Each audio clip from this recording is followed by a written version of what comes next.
Ce 1er mai 2020, nous ne pourrons pas nous rassembler dans la rue.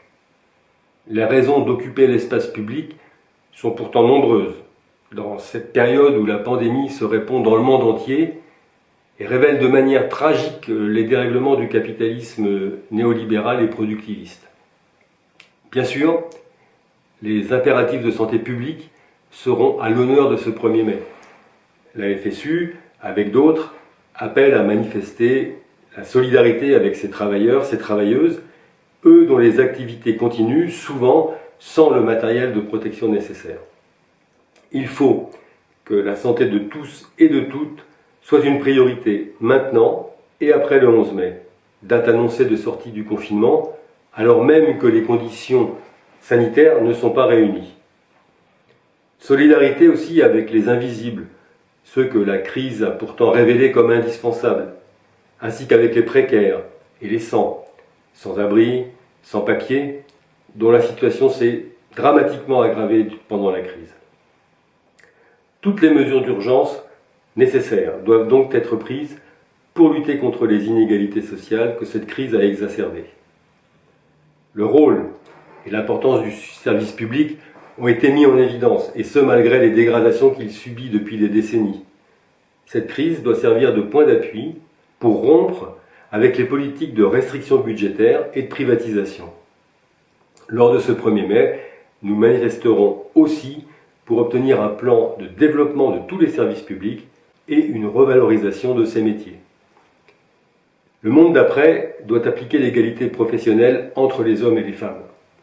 Ce sont souvent et majoritairement des femmes dans l'ensemble du secteur, de la santé, du social, dans les services publics, les commerces agroalimentaires, qui ont sauvé des vies, ont permis de nous alimenter, ont assuré des missions de protection de la population et ont permis au pays de tenir.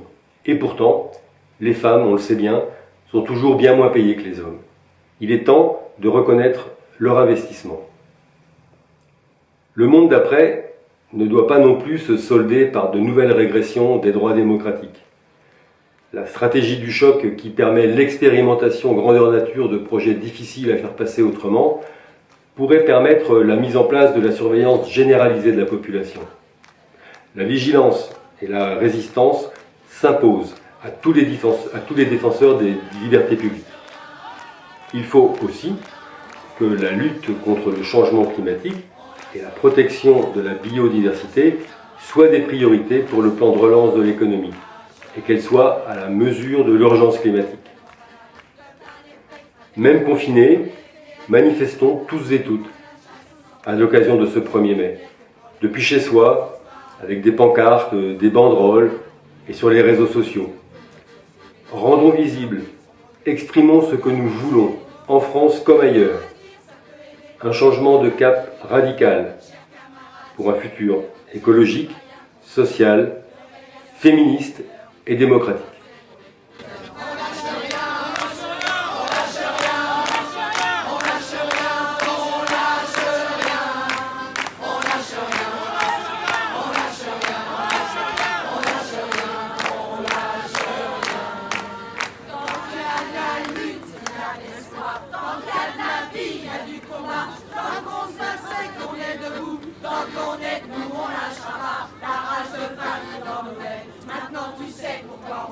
Notre idéal ne plus qu'un rêve, un autre monde, on n'a pas le choix.